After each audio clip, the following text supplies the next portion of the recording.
Alors, bienvenue à tout le monde pour une révision de ce niveau 1.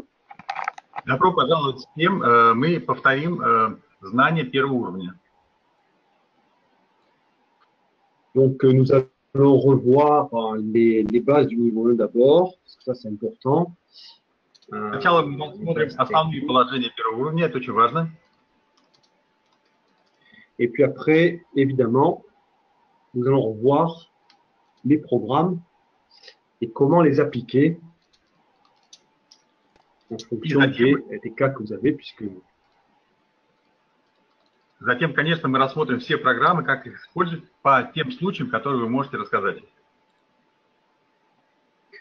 Puisque il va falloir adapter les programmes ELMA.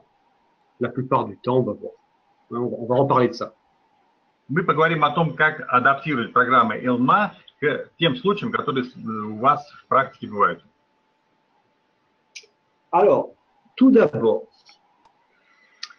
le système TalkSup, donc, qui est basé sur la méthode Tomatis portative, c'est la méthode Tomatis portative, et c'est l'écoute. C'est un système d'éducation de l'écoute, pas de l'audition, première chose.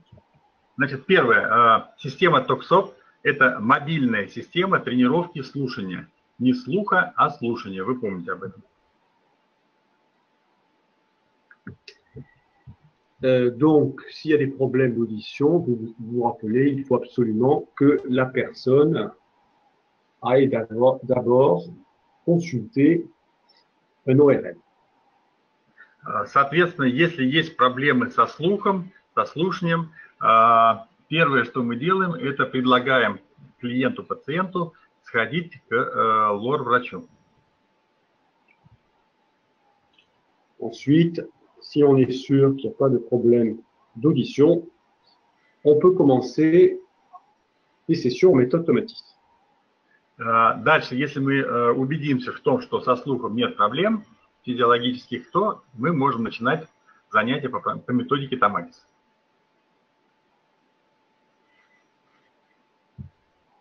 Le système, il fait travailler les deux parties de l'oreille, la cochlée et le vestibule. Toujours. Система основана на том, что она заставляет работать обе основные составляющие слуха. Это кохлея, то есть кохлея – это улитка, и преддверие. Donc, vous vous rappelez le principe de base. Nous avons deux parties dans l'oreille, la partie motrice, la partie auditive. Если вы помните по теории, ухо состоит из двух частей – моторной и слуховой. La partie motrice, c'est le vestibule, la partie auditive, c'est la cochlée. Моторная часть – это преддверие, слуховая – это кохлея, улитка. Le vestibule, c'est très important pour plusieurs raisons. Роль преддверия очень важна по нескольким причинам. D'abord, le vestibule, il est concerné par tout ce qui concerne la posture, l'équilibre, le tonus musculaire, la coordination. Donc ça, c'est très important. Во-первых, он играет основную роль во всем, что касается тонуса, осанки, равновесия, координации движения.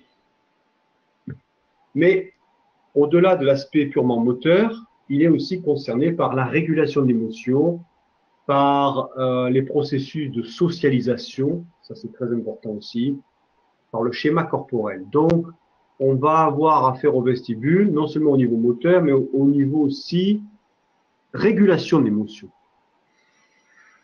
Значит, но помимо моторных функций, преддверие играет очень важную роль в эмоциональном регулировании состояния человека. То есть это в управлении своими эмоциями, социализации и также в общем управлении своим телом. En fait, si on le voit sous l'aspect de test d'écoute, même si vous n'avez pas forcément de test d'écoute en niveau 1, eh bien, on va voir que finalement, le vestibule fait intervenir une zone de fréquence qu'on appelle la zone vestibulaire, la zone 1. Если вы когда-то имели дело с тестом слушания, мы понимаем, что это не первый уровень, но, может быть, кто-то из вас уже видел, как проводится такой тест, вы бы заметили, что зона преддверия – это так называемая зона 1. La zone vestibulaire ou la zone 1, en gros, c'est la zone de fréquence qui va des sons très graves jusqu'à peu près 1000 Hz. Это зона, которая располагается на графике слева от самых низких звуков до примерно 1000 Гц. Jean-Pierre, excuse-moi. Oui. J'ai juste une petite question d'une participante, je vais la laisser parler. D'accord. Лилия Чердышева, то есть у вас сейчас есть возможность задать ваш вопрос, если у вас он есть.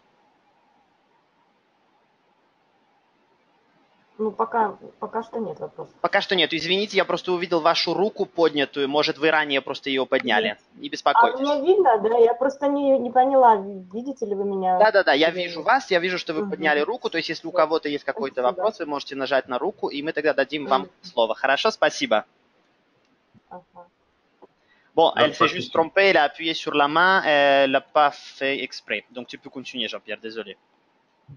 Pas de problème.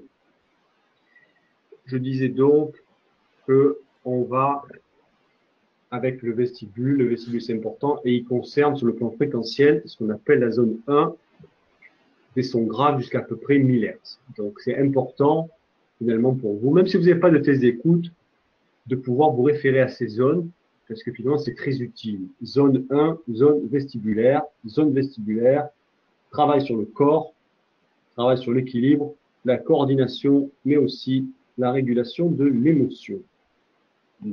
Значит, мы остановились на том, что преддверие работает на первой зоне, это от самых низких звуков до 1000 Гц. Для вас, даже несмотря на то, что вы еще пока не занимаетесь тестом слушания, очень важно понимать эти три зоны, которые у нас есть. Соответственно, преддверие, напоминаем, оно влияет на управление телом, на равновесие, на коordination движения et на régulation émotionnelle fond.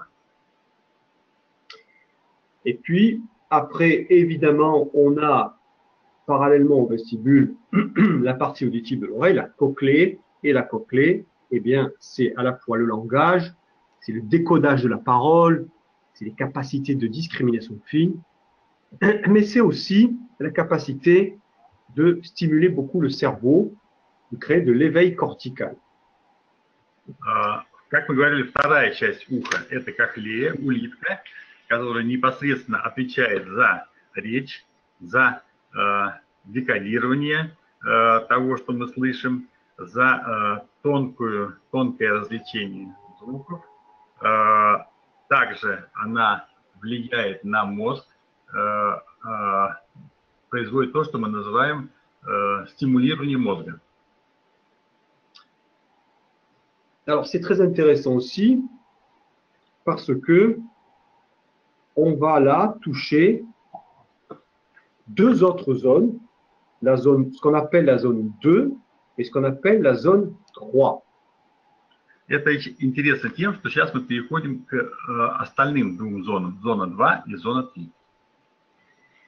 La zone 2, c'est la zone qu'on appelle la zone de la communication du langage en méthode Tomatis. Зона 2 – это в методе Tomatis зона коммуникации, зона языка, зона речи. Et elle s'étale à peu près de 500 Hz à 4000 Hz. Она расположена примерно в сегменте от 500 Гц до 4000 Гц. Alors, c'est intéressant parce que vous vous rappelez que la zone 1 vestibulaire, elle va des sons graves jusqu'à 1000 Hz. Or, la zone 2, elle commence à 500 Hz. Donc, vous voyez que les zones se chevauchent, en fait. Les zones se chevauchent. Если вы внимательно посмотрите, то мы сказали, что зона 1 заканчивается 1000 Гц, А зона 2 начинается с 500 Гц. То есть мы видим, что зоны накладываются друг на друга. Et la zone 2, eh bien, nous allons particulièrement la faire fonctionner dans les programmes ELMA avec le programme qui s'appelle le programme L. Programme L. И для этой зоны 2 прежде всего нам интересны программы из программы ELMA, программа L. Ее вариант. Et puis, nous avons aussi, quand on mobilise la cochlée, eh bien, une activation de la troisième zone.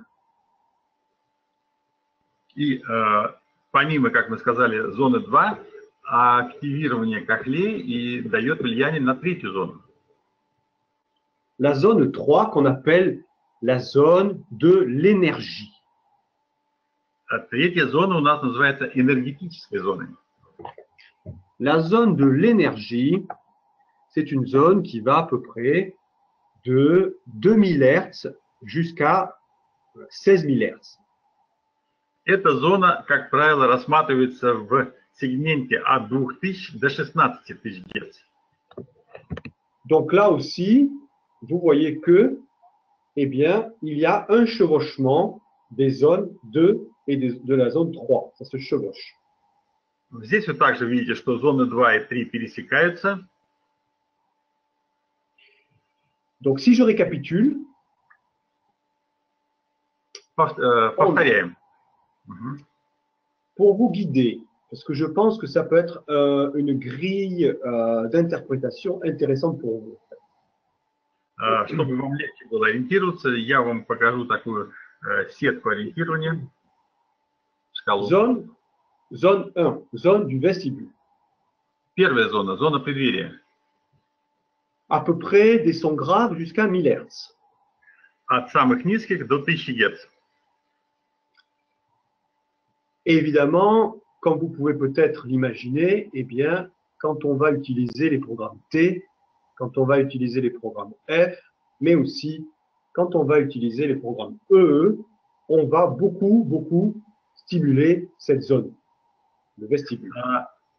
Наиболее сильное влияние на эту зону происходит, когда мы используем программы T, F и E.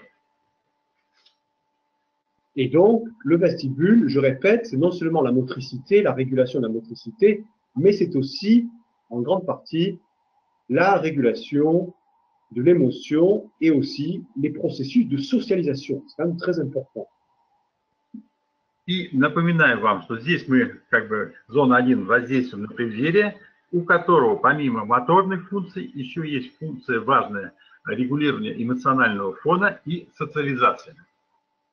Il a été montré que le vestibule, c'est un système qui participe énormément, qui est énormément impliqué dans ce qu'on appelle en fait, en anglais, le mécanisme de grounding, c'est-à-dire la capacité finalement à se sentir présent ici et maintenant dans une situation. Ça, c'est très important de développer ça. Здесь также еще надо отметить, что преддверие играет важную роль в механизме по-английски граундинга, то есть ощущение себя здесь и сейчас в своем собственном теле. Après, on a la zone 2, la zone qui va de 500 Hz à 4000 Hz, la zone qui est plus focalisée sur la communication, le décodage de l'information verbale, le traitement de l'information verbale finalement, mais aussi les capacités musicales, la justesse, la discrimination. Donc tous les processus finalement qui impliquent un traitement rapide et efficace de l'information.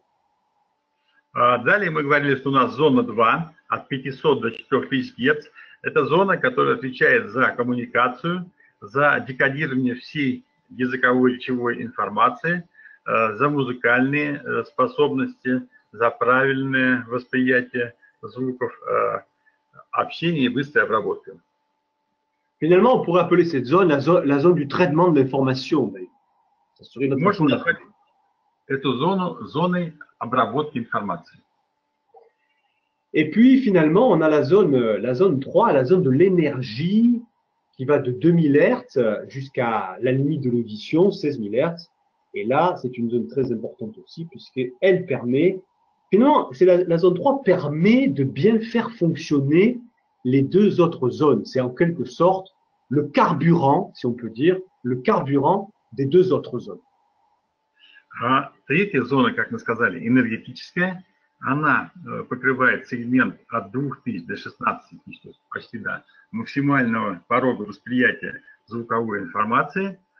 И что мы можем сказать, что эта зона предназначена для того, чтобы улучшить восприятие двух остальных зон. То есть это как бы энергетическое topливо для восприятия первых двух зон. Et comme vous pouvez peut-être imaginer, eh bien, quand on utilise les programmes MA, on va particulièrement mettre l'accent sur cette zone 3. И вы могли бы заметить, что, используя программы ELMA, мы чаще всего упор делаем именно на третью зону. Donc, si je résume, programme T, F, E, zone 1. Если повторяем, то программы TFE в основном воздействуют на первую зону. Programme L, zone 2. Программа L, зона 2. Et enfin, programme MA, zone 3. И программы MA в основном на третью зону. Gardez à l'esprit que les zones se chevauchent. Не забываем то, что мы сейчас вам сказали несколько раз, что зоны пересекаются.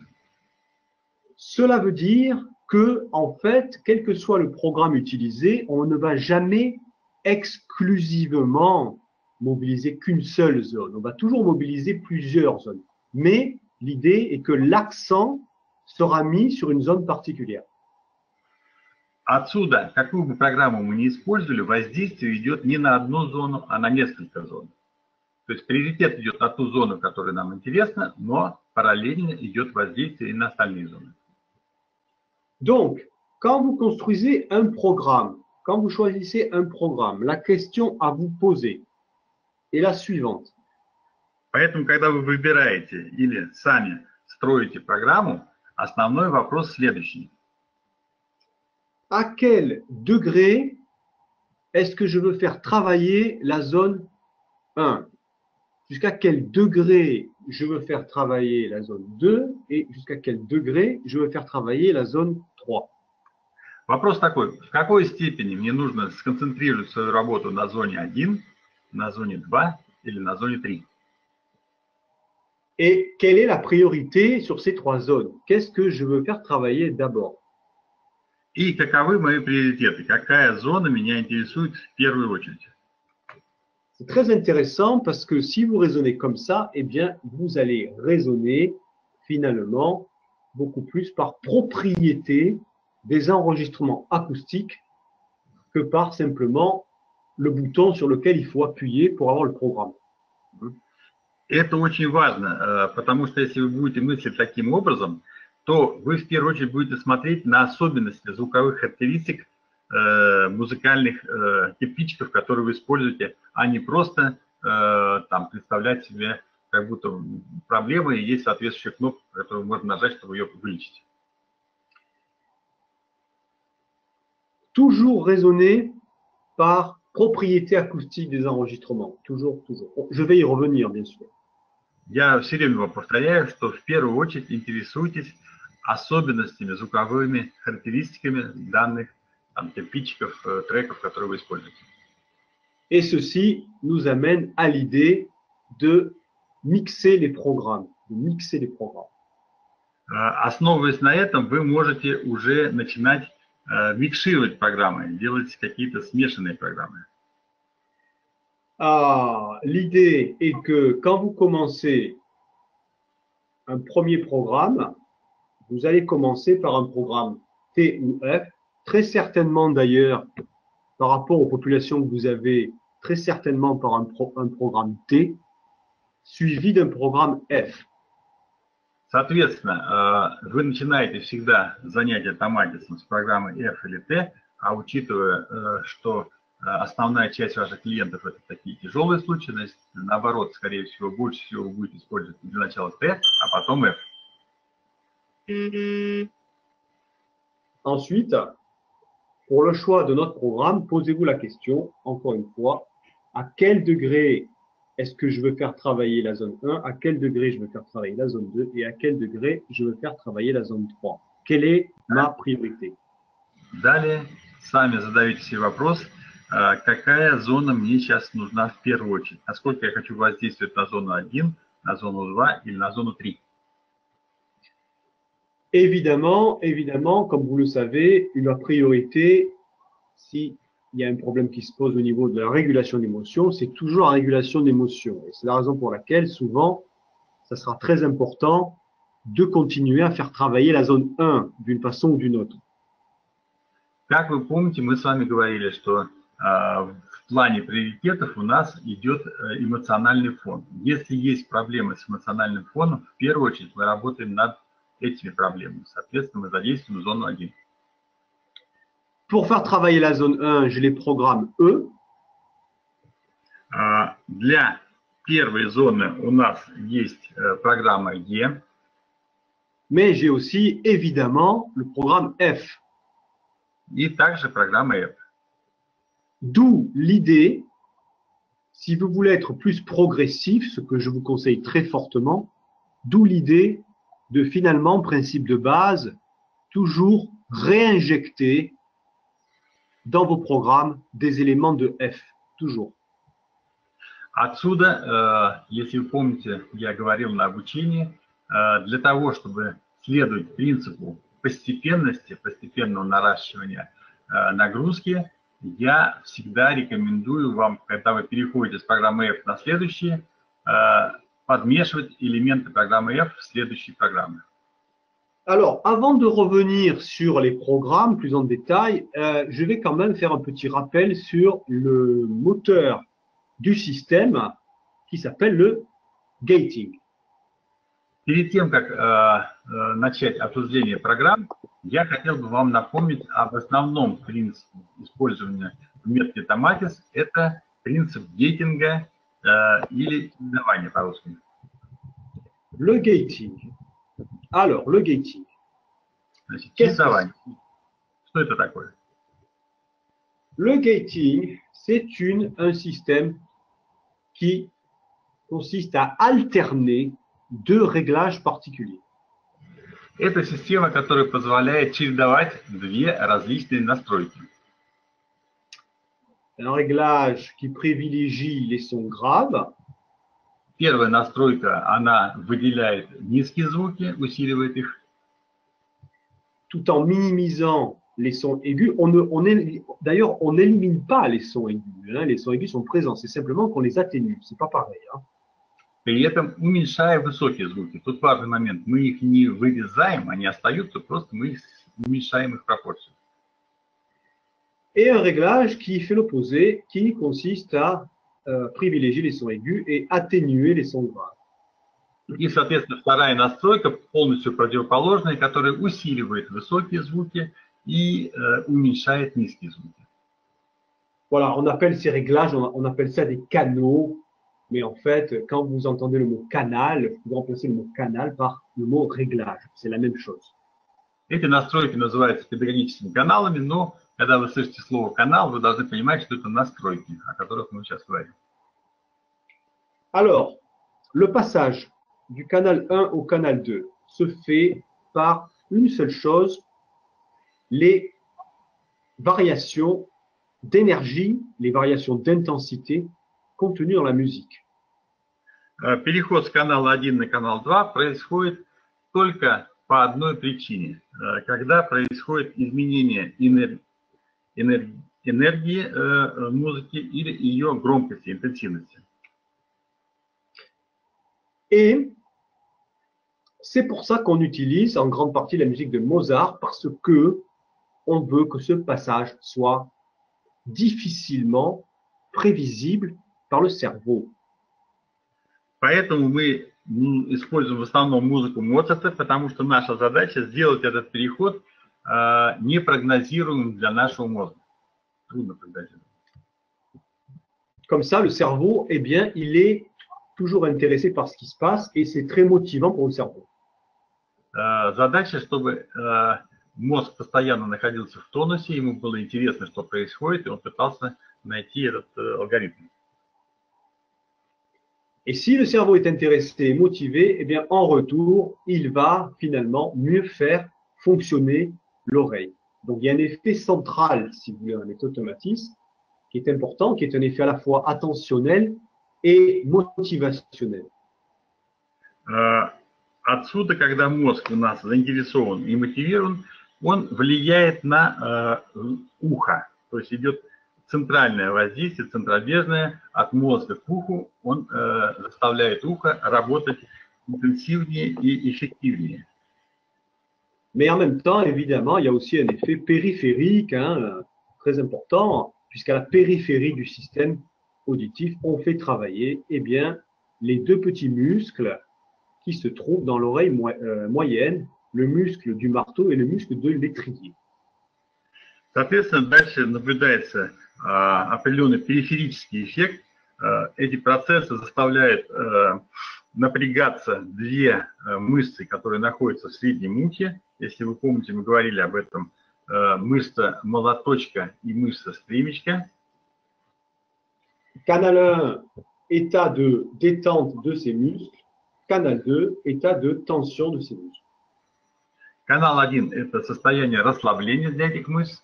Канал 2 – это состояние напряжения, тонуса для этих мышц. On veut que ces muscles ils soient le plus mobiles possible. C'est très important qu'ils restent très mobiles, en fait. Наша задача сделать так, чтобы эти мышцы были постоянно мобильные, постоянно двигались. Parce qu'ils permettent de s'adapter avec efficacité aux messages acoustiques venant de notre environnement et qui sont souvent des messages changeants, rapides, bruyants, etc. C'est très important de pouvoir s'adapter à ça. Потому что благодаря этим мышцам мы можем воспринимать информацию, которая идет извне, информация, которая меняется, которая очень быстро поступает на фоне каких-то шумов. Именно благодаря этим мышцам мы можем ее обрабатывать. Et en particulier, un de ces petits muscles, qui s'appelle le muscle de l'étrier, et qui sert finalement à nous protéger, qui sert, quand il marche bien, à faire en sorte que dès le départ, quand l'information arrive sur l'oreille, eh bien, on ne soit pas submergé, on ne soit pas envahi par l'information. И, в частности, вот мышца стремечка, очень маленькая мышца, она служит для нашей защиты от звуковой информации. С самого начала позволяет сделать так, чтобы информация нас не захватила, чтобы мы не потерялись в этой информации. Ça veut dire que finalement, dans la méthode automatisme, dès le départ, eh bien, on prépare le cerveau à recevoir une information qu'il est capable de gérer. Таким образом, в méthode Tomatis мы изначально готовим мозг к восприятию информации и к управлению ей. C'est l'essence de la méthode automatisme, apprendre à écouter. В этом смысл метода Tomatis – учить людей слушать. Apprendre à écouter, c'est apprendre d'abord à se protéger, apprendre à filtrer, ne pas être submergé par l'information. Et vous savez qu'il y a des enfants qui sont incapables de le faire, ils sont submergés. Il y a trop d'informations. Il y a trop d'informations. Задача защищаться от получаемой информации, фильтровать ее и не потонуть в обилии информации. Вы знаете, что у многих тяжелых детей именно в этом причина. Они не умеют защищаться, информация их поглощает. Et c'est pour ça qu'on va utiliser, dans le gating, on va utiliser deux paramètres très très importants qui s'appellent le retard et la précession. Поэтому, переходя снова к вопросу чередования геттинга, вспоминаем, что у него есть два основных параметра. Это задержка и précession. Alors, qu'est-ce que c'est le retard et la précession? Qu'est-ce que c'est? Что такое задержка, что такое précession? Commençons par le... Je vais commencer par la précession. Начнем с прецессии. Parce que la précession, c'est peut-être finalement le paramètre le plus facile à comprendre. Потому что ее как бы легче понять. Alors, la précession, ça vient du fait que, en fait, dans la technique, la bascule, le passage du canal 1 au canal 2 arrive toujours d'abord par conduction osseuse. Для этого вспомним, что деятельность чередования происходит всегда сначала по костной проводимости. On veut que ça arrive par conduction osseuse pour justement d'abord préparer l'oreille par le corps, hein, si vous voulez, à recevoir l'information qui va bientôt arriver de l'extérieur. И это очень хорошо, это служит для того, чтобы с помощью тела подготовить нас к информации, которая приходит. Donc, vous vous rappelez le principe, la bascule se fait d'abord par l'os et ensuite par l'air. Отсюда у нас основной принцип, что деятельность сначала происходит через кость, а потом по воздуху. Autrement dit, d'abord passage sur le canal 2 par l'os et ensuite passage sur le canal 2 par l'air. Иначе можно сказать так, что сначала происходит переход на канал 2 через кость по костной проводимости, а потом по воздушной проводимости. Le temps qui s'écoule entre le passage en canal 2 par l'os et le passage en canal 2 par l'air, ça s'appelle la précession. И прецессия это как раз есть значение времени с момента перехода на канал 2 через кость до перехода на канал 2 через воздушную проводимость. C'est un paramètre capital pour entraîner l'oreille et le cerveau finalement à, encore une fois, accepter et gérer l'information qui se présente. Как мы уже говорили, это важнейший параметр, который помогает уху защищаться и управлять информацией, которая к нему приходит. C'est pour ça que dans les programmes ELMA, la précession, elle est longue. И по этой причине в программах первого уровня ELMA значение прецессии максимальное. Et vous vous rappelez que dans le programme T et dans le programme F, elle est maximale, elle est à 2,5 secondes. Особенно в программе TF. Там везде она стоит на 100, это значит 2,5 секунды. Donc, il s'écoule, cela veut dire qu'il s'écoule 2,5 secondes entre le passage en canal 2 par l'os et le passage en canal 2 par l'air. C'est long, mais c'est nécessaire. Что это означает? Это означает, что между переходом на канал 2 через кость и затем переходом на канал 2 по воздушной проводимости через ухо проходит 2,5 секунды. Это очень много. Et d'ailleurs, c'est tellement nécessaire que le problème qui peut se poser des fois, c'est que quand vous passez du programme F à un autre programme, c'est-à-dire quand vous diminuez la précession, hein, puisque sur les autres programmes, la précession est à 60, c'est-à-dire à 1,5 seconde, eh bien, il peut y avoir des problèmes. Il peut y avoir des problèmes qui apparaissent.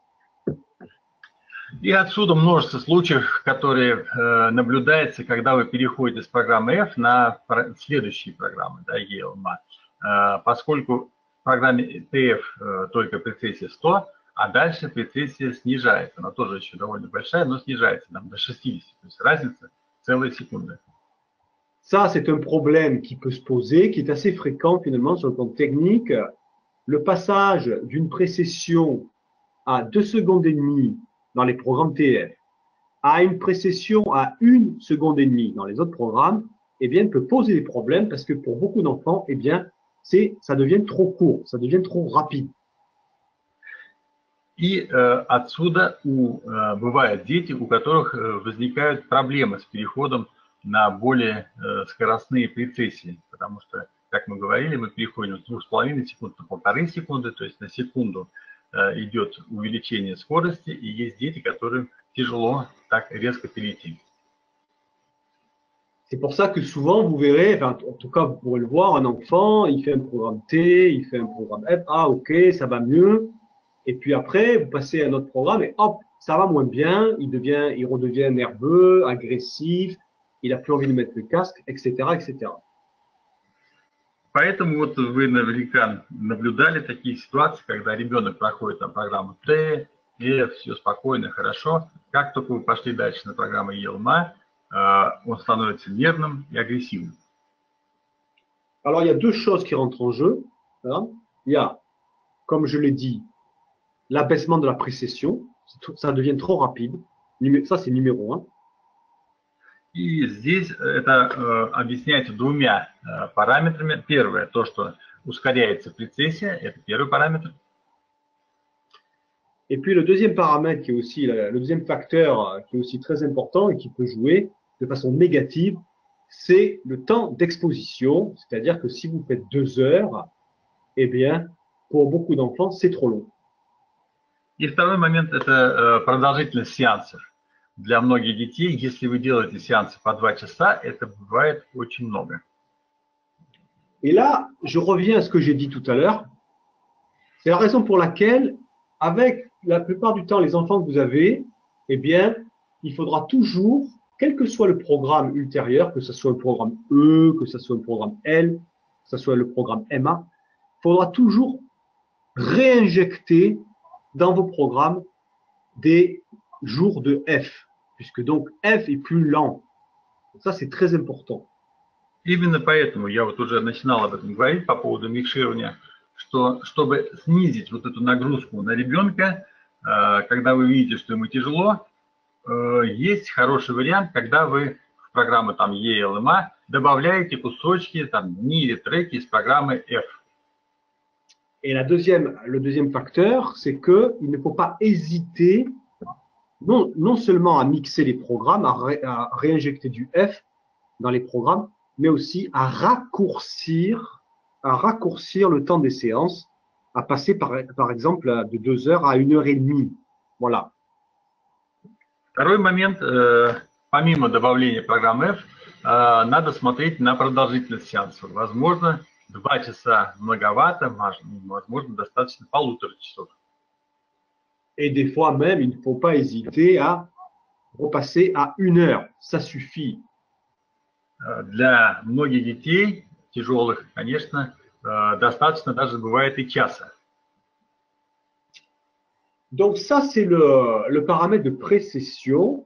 Et puis, finalement, on a un deuxième paramètre qui est une seconde préparation, si je puis dire. Une seconde façon de contrôler les effets de l'énergie qu'on envoie au cerveau. Et donc, ce second système de sécurité, eh bien, c'est le retard. И вот это мы рассмотрели прецессию, а есть у нас первый параметр, это задержка, который является тоже вторым подготовительным этапом для передачи информации звуковой и слуховой в мозг для регулирования énergétique. Le retard, qu'est-ce que c'est? Что такое задержка? C'est le temps de passage canal 1 au canal 2 par conduction osseuse. Это время перехода с канала 1 на канал 2 по костной проводимости. Donc, évidemment, plus ce temps de passage sera long et moins le système nerveux sera exposé à des quantités d'énergie importantes. On limite la quantité d'énergie qui touche le cerveau, la quantité de stimulation aussi. Таким образом, чем более продолжительная она будет, тем меньше энергетики будет поступать в мозг. То есть, таким образом, мы искусственно управляем энергетическими сигналами. Donc, le retard, ça sert à limiter la quantité de stimulation. C'est un peu comme un fusible, si vous voulez, le retard. Vous voyez, quand il y a trop d'énergie, le fusible saute. C'est le système de sécurité. Ben, c'est ça, le retard. Donc, on limite la quantité d'énergie et ensuite, on prépare longuement grâce à la précession. Таким образом, мы можем сравнить задержку с предохранителем. Когда идет слишком сильный ток, предохранитель сгорает. Так и здесь, когда идет очень сильный звуковой сигнал, он его купирует, уменьшает. И затем вступает в свою роль прецессия, о которой мы только что говорили. Dans les programmes ELMA, vous avez constaté que la plupart du temps, le retard, il est à 250 millisecondes, c'est-à-dire retard 10. Retard 10. Как вы помните, в программах ELMA также задержка в основном на своих максимальных значениях, то есть 250 миллисекунд. Задержка 10. Il est à 10 pour la musique de Mozart, en fait. В музыке Моцарта она на десятки всегда. Il peut être à 8, c'est-à-dire 200 millisecondes pour le chant grégorien. У григорианского пения есть своя настройка 8, то есть это 200 миллисекунд. Et puis, il est un peu plus rapide, à 7, 175 millisecondes pour la valse. И самое быстрое у нас задержка в вальсе. Значение 7, то есть 175 миллисекунд. Mais on remarque qu'il reste toujours long, puisque même retard 7, 175 millisecondes pour la valse, ça reste un retard quand même long, considéré comme long. Но даже если мы берем максимальную скорость, то есть 175 миллисекунд, это все равно считается медленная скорость, длительная задержка. S'il n'y a pas de retard, si le retard n'est pas suffisamment long, vous créez très très vite de la fatigue. Très très vite de la fatigue. Почему? Потому что на неподготовленных, на людях уязвимых, если задержка будет малой, то есть скоростной, то мы рискуем утомить этих людей. Avec, bien sûr, dans le contexte, j'ai envie de dire, des enregistrements que sont les nôtres, puisque nos enregistrements sont très très riches en énergie. Donc c'est pour ça que le retard est important. Особенно учитывая то, что все наши треки, у них повышенная энергетика. Si on travaille avec des enregistrements de mauvaise qualité, c'est pas nécessaire d'avoir des retards si longs sur le plan technique. Учитывая то, что качество передачи звука у нас практически максимальное, поэтому энергетика очень высокая.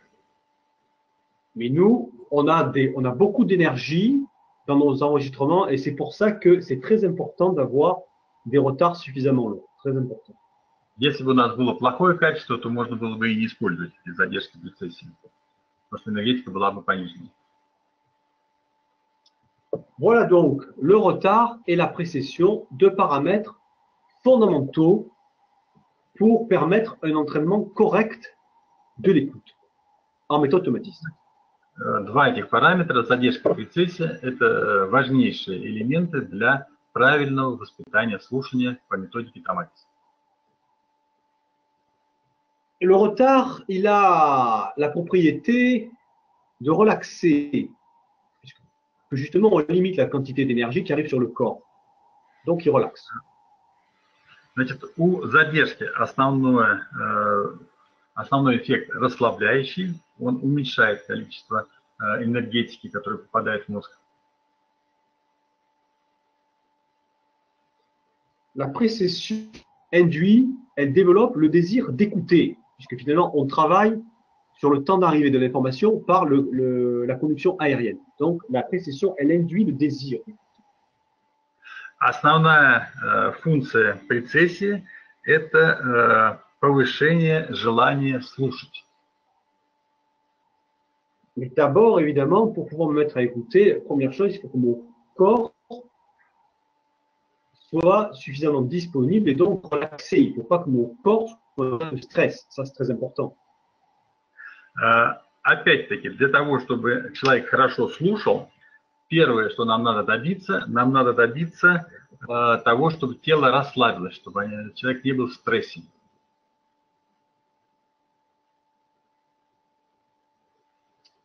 Voilà. Donc, très important, ces deux paramètres. Et n'oubliez pas, par conduction osseuse, nous avons une action très importante sur le vestibule. Вот, значит, напоминаю, что эти два параметра очень важны, задержка и прецессия. И также мы говорили с вами о том, что постная проводимость в первую очередь влияет на преддверие. Mais il faut rajouter quelque chose quand même. Nous avons une action sur le vestibule par conduction osseuse, ok, mais à condition, sur le plan acoustique, de préserver suffisamment les fréquences graves. Но тут надо уточнить, что да, мы влияем постной проводимостью на преддверие при условии, если у нас остается достаточное количество низких частот. C'est-à-dire la fameuse zone 1, la zone vestibulaire. То есть речь идет о той самой зоне 1, которую мы называем зоной преддверия. C'est-à-dire la zone qui va des sons très graves à jusqu'à peu près 1000 Hz. Как мы говорили, это зона от самых низких частот до 1000 Гц. Donc, si maintenant je considère les enregistrements acoustiques qui constituent les programmes ELMA, Таким образом, и сейчас я буду рассматривать звуковые треки, которые используются в программах первого уровня ELMA, je dois me poser la question suivante. я должен себе задавать следующий вопрос. Quels sont les enregistrements qui privilégient un travail sur la zone 1? Какого типа треки в первую очередь воздействуют на зону 1?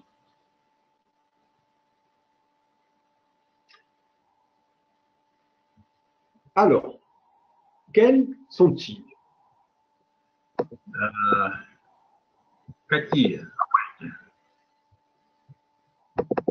Si je prends mes programmes ELMA, ce que je suis en train de faire, Сейчас нашим программам ELMA.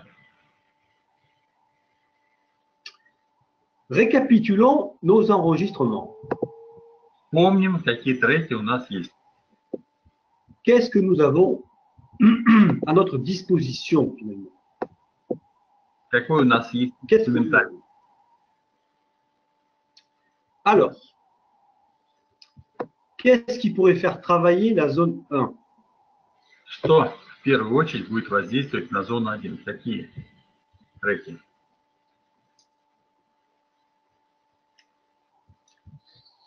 Qui préserve la zone 1, donc qu'est-ce que nous avons? Которые в первую очередь воздействуют на зону 1. Что у нас для этого есть?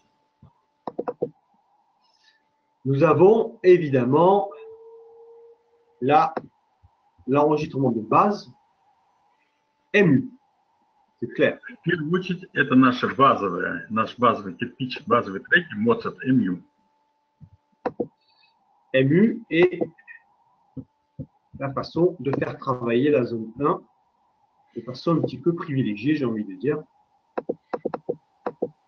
MU это как раз вот соответствующий вариант для приоритетного воздействия на зону 1. Quoi d'autre? Что еще? Nous avons ce qu'on appelle les bandes basses, low pass. Low pass. Плюс, вспоминаем, у нас еще есть так называемые фильтры низких частот.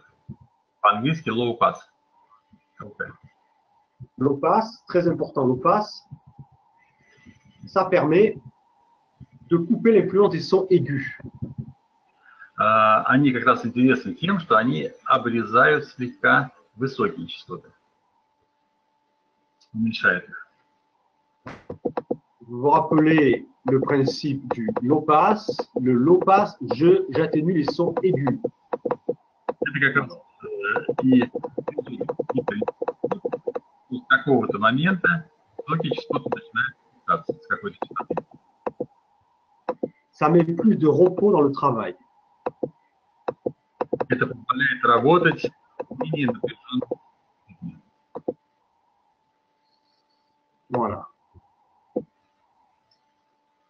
C'est la raison pour laquelle on utilise des low pass en méthode Tomatis. Именно по этой причине мы используем фильтр низких частот в методе Tomatis. Donc, OK, MU, zone 1. Très bien. Значит, хорошо. MU это зона 1, так, разобрались. Low pass, zone 1. Très bien. Значит, фильтр низких частот воздействует на зону 1, хорошо, понятно. Qu'est-ce qu'on a d'autre? Что еще у нас есть? Qui pourrait faire travailler la zone 1? Что могло бы тоже позволить нам работать интенсивнее с зоной 1?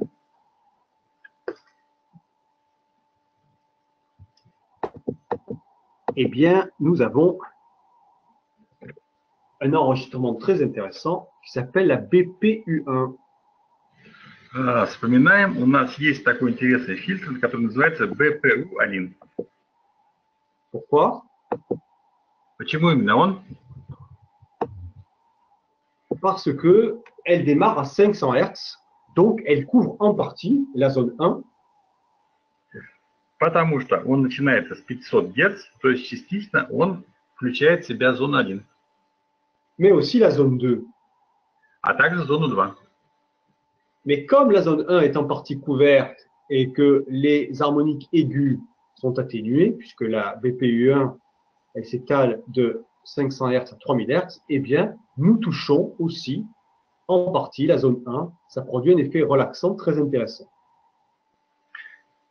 И поскольку этот фильтр, он в первую очередь в привилегированное положение ставит частоты от 500 Гц до 3000, таким образом мы тоже даем релаксирующий эффект для слушателя.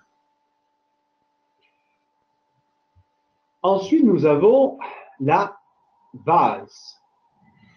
Дальше вальс.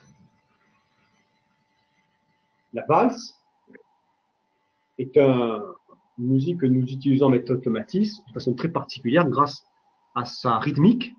3/4, ça mobilise la partie vestibulaire dynamique qui est les canaux semi-circulaires. Donc, on l'utilise en complément de la MU et des low pass, la valse. Вспоминаем, для чего нам нужен вальс. В первую очередь для своего ритма, такт 3/4. Плюс он воздействует в первую очередь на полукружные каналы преддверия. Этим он нам интересен, поэтому мы его используем в дополнение к Моцарту и фильтрам низких частот. Et puis finalement, on a aussi une musique très particulière qui s'appelle la MD, musique densifiée. Плюс вспоминаем, у нас еще есть такая уплотненная музыка, MD. La musique densifiée, c'est de la MU enrichie en énergie. Это как бы музыка Моцарта, но с увеличенной энергетикой, обогащенной. Et qui touche la zone 1, pas que la zone 1, qui touche aussi la zone 3, beaucoup, mais qui touche la zone 1. Которая влияет не только на зону 1, но и на зону 3 энергетическую, но нас интересует сейчас то, что она влияет на первую зону. Donc, c'est une musique que je vais pouvoir utiliser si je veux à la fois avoir une action sur la zone 3 et la zone 1. Таким образом, мы используем MD, когда нам необходимо воздействовать одновременно и на третью, и на первую зону. Si je récapitule les enregistrements que je viens d'énumérer. Итак, повторим, какие музыкальные треки мы упоминали. MU, zone 1, c'est sûr. Zone 2, oui. Zone 3, oui. MU – это полный спектр, она влияет и на первую зону, и на вторую, и на третью. Donc, les trois zones sont concernées, c'est normal, c'est la MU, c'est l'enregistrement le plus universel, et c'est la raison pour laquelle, bien sûr, quels que soient les programmes ELMA, comme vous l'avez constaté, eh bien, il y a toujours une forte proportion de MU. Именно поэтому мы в большинстве случаев используем программу MU. Если вы посмотрите на все наши программы, она является наиболее часто используемой, потому что она универсальная, она воздействует на все зоны. Bon, ok, c'est très bien. Так, это Mais хорошо. le problème, c'est que l'AMU, eh bien, comme je viens de le dire, elle touche aussi la zone 3. Ça peut être un problème avec certains enfants, parce qu'ils sont très sensibles dans la zone 3, la zone des aigus. Et donc, vous risquez une hyperstimulation ou une agression chez certains enfants. Но у некоторых детей вот эта ее универсальность может быть неприемлемой, потому что есть дети, которые плохо воспринимают высокие звуки, то есть зону 3. C'est la raison pour laquelle nous allons utiliser aussi, nous pouvons utiliser des low pass qui mobilisent beaucoup moins la zone 3, qui vont mobiliser en priorité la zone 1, mais aussi la zone 2. В этом случае мы используем фильтры низких частот, которые снижают воздействие на третью зону и в первую очередь воздействуют на первую зону и на вторую. Et avec le même raisonnement, eh bien, on peut aussi utiliser de la BPU1 qui mobilise suffisamment la zone 1 et aussi la zone 2. По этой же причине мы используем полостные фильтры BPU1, которые воздействуют в первую очередь на первую зону и на вторую. Alors, parallèlement à ces musiques-là, il y a un type de musique qu'on peut aussi utiliser facilement, s'il est accepté, qui touche principalement la zone 1 et la zone 2, un peu moins la zone 3, c'est le chant grégorien. И по этим же причинам у нас есть тип музыки, это григорианское пение, которое воздействует также в первую очередь на первую и вторую зону, воздействие на третью зону уменьшено. Si je récapitule, si je veux toucher la zone 1, c'est-à-dire le vestibule, mais aussi la régulation de l'émotion, les phénomènes de grounding, qu'est-ce que je peux utiliser comme enregistrement? Повторяем, значит, если нам нужно воздействовать на первую зону, то есть воздействие на преддверие, регулирование эмоционального фона и восприятие своего тела, что я здесь сейчас нахожусь в своем теле, какие типы записей мы используем? MU, MU, low pass, фильтры низких частот, BPU1, BPU1, chant grégorien, григорианское пение, et valse, а также вальс, et dans une moindre mesure, la MD. и в более умеренных количествах МД. Donc, voyons. MU, BPU1, low pass, valse, MD. Dans quel programme est-ce que je vais trouver principalement ces enregistrements? Итак, значит, МЮ, БПУ1, ЛП, вальс и МД. В каких программах встречаются вот эти треки? Est-ce que je vais trouver certains de ces enregistrements dans le programme T? Найдем ли мы некоторые из них в программе T? La réponse est oui. Ответ да. Vous vous rappelez la composition du programme T. Вспоминаем состав программы T. Si je vous remets la composition, vous vous rappelez, T, c'est un programme qui est caractérisé par, ici, de la MU. В первую очередь там больше всего MU, Du chant grégorien, григорианское пение, low pass, du low pass фильтр низких частот et de la BPU1. и BPU1. Donc, conclusion, très bonne composition pour la zone 1. Très bonne composition. Отличный состав для воздействия на зону 1.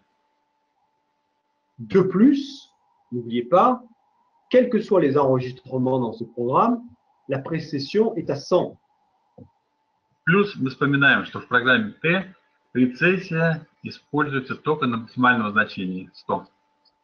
Très bien. Nous travaillons lentement. Nous favorisons l'émergence du désir d'écouter.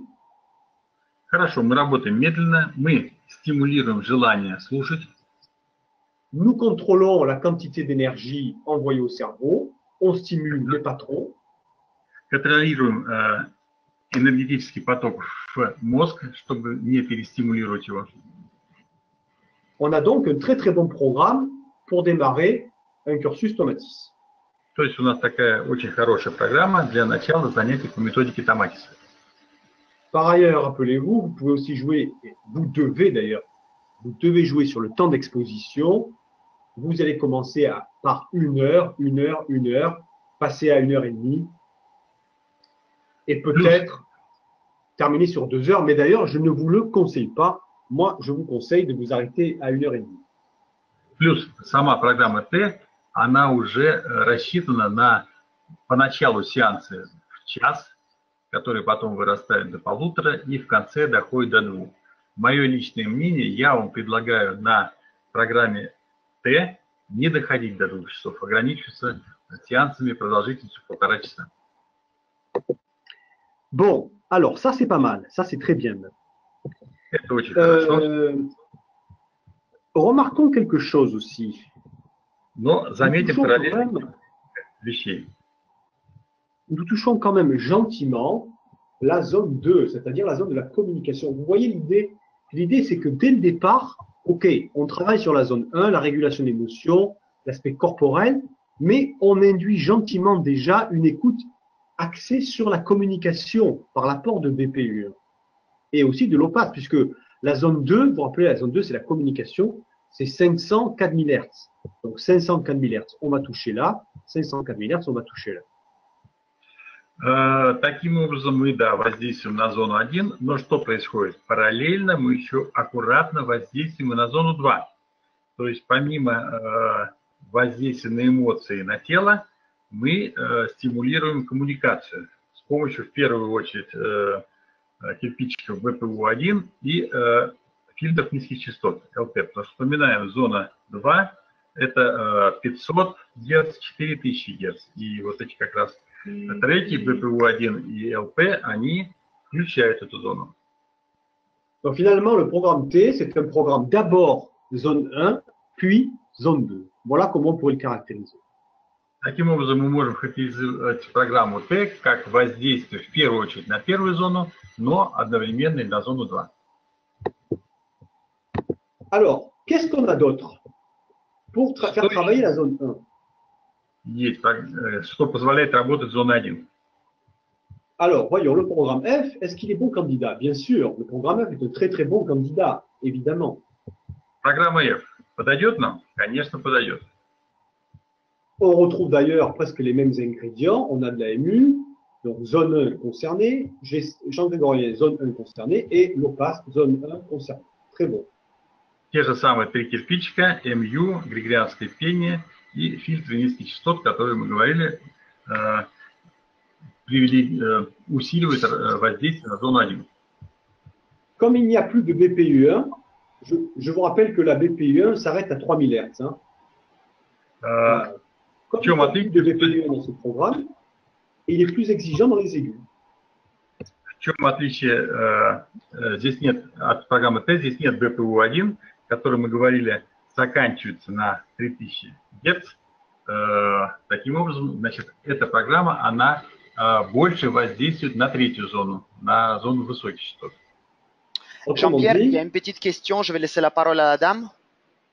Oui, mais si je pense qu'il vaut mieux laisser un peu de temps à la fin parce que sinon. D'accord, on laisse 20 minutes à la fin, ok, pas de souci. Voilà. Ouais. Ok, merci. Ouais. Извините, пожалуйста, я сейчас просто поговорил с Жан-Пьером. Сейчас, то есть, оставим 20 минут в конце, чтобы вы могли задавать ваши вопросы. Сейчас он просто продолжит, закончит. Хорошо, спасибо. Donc, le programme F, eh ben, il va être un peu plus exigeant dans la zone 3. Соответственно, мы остановились на том, что программа F, она более требовательная относительно третьей зоны, по сравнению с Т. Par rapport au programme T qui est moins exigeant dans la zone 3. Да, программа Т, она меньше воздействует на третью энергетическую зону. C'est pour ça que dans la logique, il vaut mieux commencer par un T suivi d'un F. Поэтому, значит, особенно в тяжелых случаях, мы всегда рекомендуем начинать с Т, а уже потом переходить на F. Si on continue notre exploration des enregistrements qui touchent la zone 1, qu'est-ce qu'on a comme programme? Если мы будем продолжать нашу тему воздействия на зону 1, что у нас есть как программа? Ben, c'est évident, on va retrouver notre programme E avec les composantes qui permettent une bonne mobilisation de la zone 1. Ici, Помимо Т, low pass, VALS, MD, MU, je sais. у нас есть программы Е, в которой то же самое есть фильтр низких частот, вальс, МД, МЮ. Ok, mais peut-être petit problème avec le programme E1A, petit problème à cause de la MD qui en même temps mobilise assez fortement la zone 3. Voilà. Небольшая проблема по отношению даже к программе F, если рассмотрим E1A, наиболее мягкое продолжение, что здесь появляется МД. Это, как мы говорили, кирпичик, который больше воздействует на зону 3. C'est-à-dire la zone de l'énergie, la zone de l'éveil. Je peux, si j'utilise ce programme trop prématurément, eh bien, créer un effet d'excitabilité chez des enfants hypersensibles, par exemple. То есть это риск, что может у гиперчувствительных детей произойти перевозбуждение, поскольку МД сильно воздействует на стимулирование коры головного мозга. Alors, dans ce cas-là, si je veux mettre moins l'accent sur la zone 3, eh bien, je vais utiliser la variante B, E1B. В этом случае есть как бы софт-вариант программы E1A, который называется E1B. Qu'est-ce que c'est le E1B? Le E1B, c'est presque, vous voyez, c'est presque du F. Hein. MU, Если мы посмотрим, то E1B, он практически очень похож на F. C'est en quelque sorte du F auquel on aurait rajouté de la valse. Это фактически F, который добавили в вальс. Donc, c'est un programme très intéressant pour mobiliser la zone 1 aussi. Соответственно, эта программа тоже очень интересна для воздействия на зону 1. Mais, nous nous heurtons là aussi à un petit problème. Но здесь тоже может быть небольшая проблема. Quel est ce petit problème? Какова она? Eh bien, c'est la vitesse, puisque vous vous rappelez que la vitesse de précession, la précession est à 60 en fait. Это скорость, поскольку мы вам говорили, что в программах после F скорость прецессии увеличивается до 60 со 100. Ah, la précession est à 60. Alors, j'ai un programme qui me permet de travailler sur la zone 1, le corps, la motricité, la régulation des émotions, très très bien. Oui, mais peut-être c'est un peu rapide. Ça, c'est le problème. То есть мы видим, что E1B с одной стороны помогает нам воздействовать на зону 1, моторную, регулирование тела, эмоций, но вырастает скорость. Bon, qu'est-ce que je peux faire?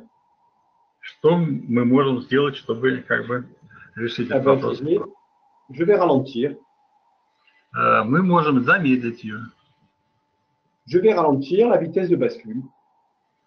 Замедлить скорость гейтинга. Comment je peux ralentir la vitesse de bascule en niveau 1? C'est très simple. Je vais réinjecter dans mon programme des éléments de F. На первом уровне, поскольку мы впрямую не имеем возможности воздействовать на скорость гейтинга, мы можем только что сделать, добавить частички программы F. Puisque vous vous rappelez que dans F, la précession est à 100. Потому что вы помните, что в F прецессия максимальная 100. Comment je peux faire pour réinjecter des éléments de F? Comment je peux faire concrètement? Как я могу добавить элементы программы F? C'est très simple. Очень просто. Je vais simplement alterner sur mon tox-up des jours de F et des jours de E, tout simplement. Очень просто. На нашем токсопе я могу просто включать день, допустим, программы E1B, второй день программы F, или наоборот, первый день программы F, второй E1B. Alors là, vous avez plusieurs variantes. Вариантов множество. Да.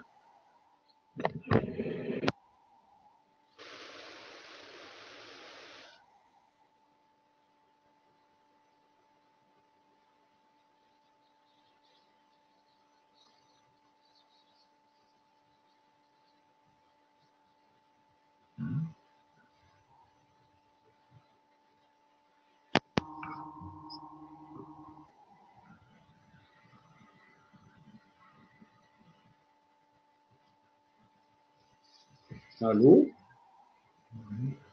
Oui, Jean-Pierre? Oui. Ça va? Je n'ai plus de retour. Retour de?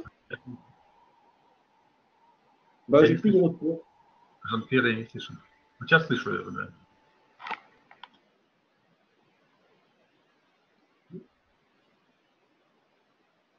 Андрей, vous entendez Jean-Pierre? Я слышу сейчас и вас, и его. Просто была какая-то Tout va минута. bien, non?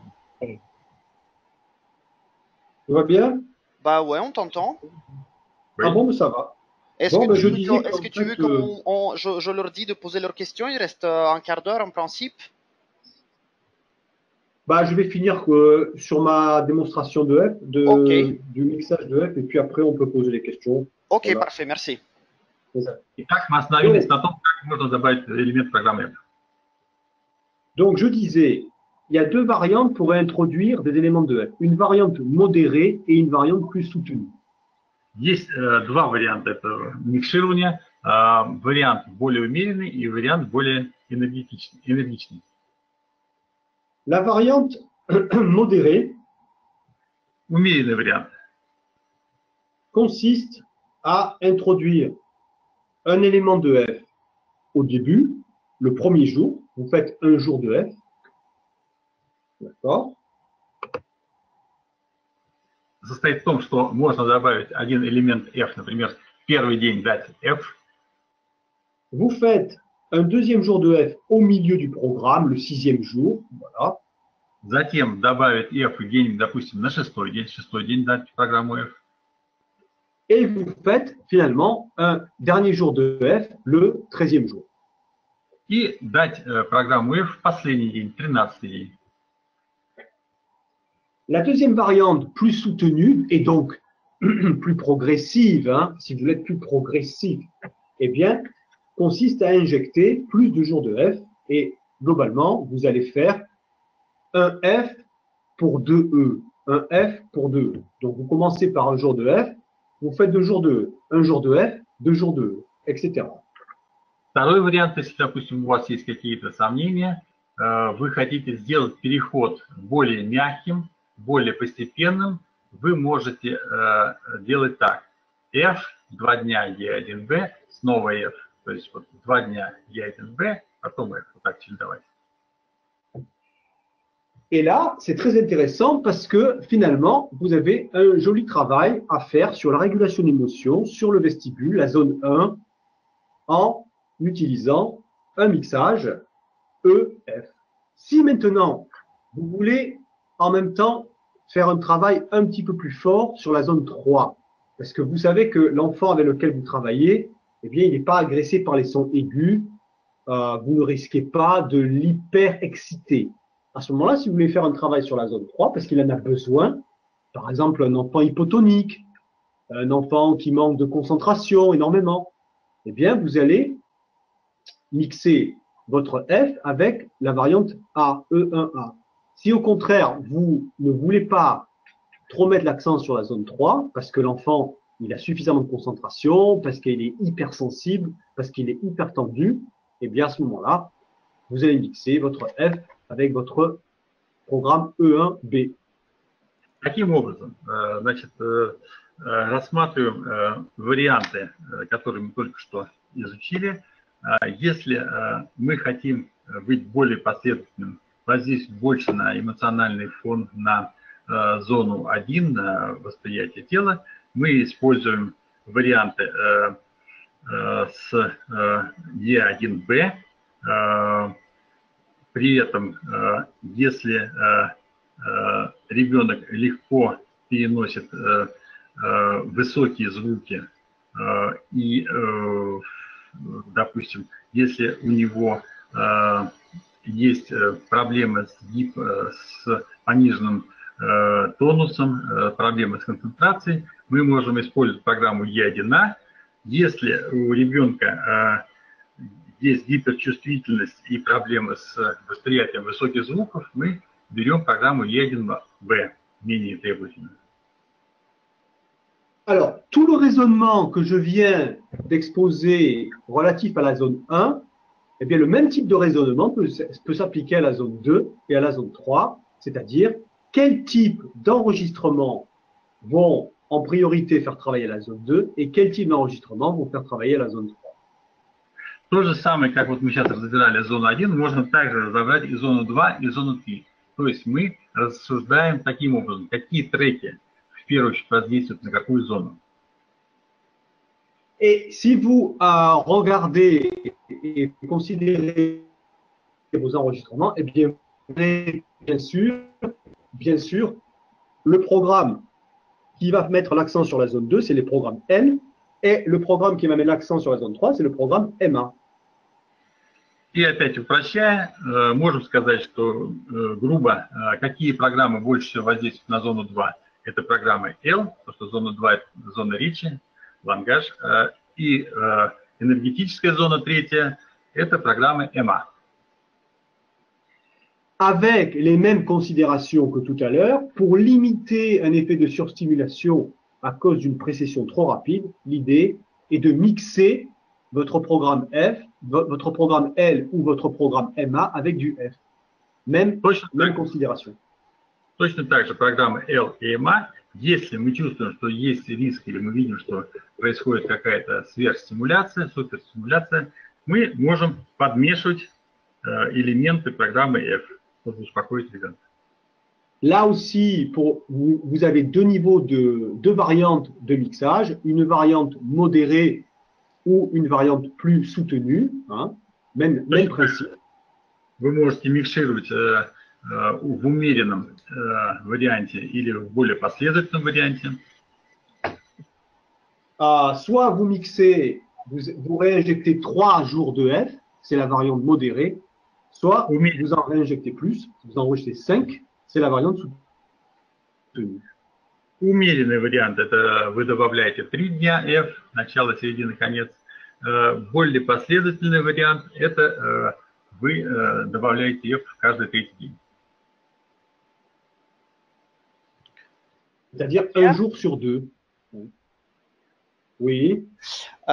Excuse-moi, tu veux peut-être qu'on passe aux questions ou pas? Bah, je finis juste, j'en ai pour 2 minutes là. Ok, c'est juste parce que je veux qu'il y en a déjà 2 qui ont quitté parce que, enfin, mais bon, vas-y, il n'y a pas de souci. Après, on passe aux questions. Ouais. Donc maintenant, évidemment, posez-vous la question, encore une fois, la priorité devrait toujours être accordée à la régulation d'émotions. Donc, s'il y a un travail à faire sur la régulation d'émotions, eh bien, vous devez travailler en priorité sur la zone 1. Si ce n'est pas la priorité, choisissez celle des 2 zones qui doit être travaillée en premier. Est-ce que c'est le traitement de l'information? Est-ce que c'est la communication, le traitement de l'information? Ou est-ce que c'est plutôt l'aspect énergie, ressources énergétiques et concentration? Posez-vous la question. Дальше, как выбирать, какую зону нам нужно, на какую зону воздействовать в первую очередь? Вы смотрите сначала эмоциональный фон. Если у человека нет проблем с эмоциями, у него все ровно, то значит, вы можете переходить к решению других проблем. Например, смотреть, как он в состоянии обрабатывать информацию, как у него с сообщением дела. Если здесь, то это зона 2. Или что у него в плане энергетики, концентрации, внимания и так далее. В этом случае выбираете зону 3. Voilà, on peut passer aux questions, je pense. Ok. Вот основное, что вам сказать. Сейчас, если хотите, вопросы. Je vais commencer par une des dames. Юлия Квитковская, D'accord. у вас есть слово, вы можете задать ваш вопрос. Question de Юлия Квитковская. Алло, Юлия, вы нас слышите? Юлия. Окей, Юлию мы не слышим, потому что, возможно, есть какая-то проблема с микрофоном. Юлия, вы сможете задать ваш вопрос письменно и мне отправить, и мы также вам ответим. Сейчас, секундочку, я дам слово Дине Моли. Problème de communication. Юлия, passe la parole à Dina Moли.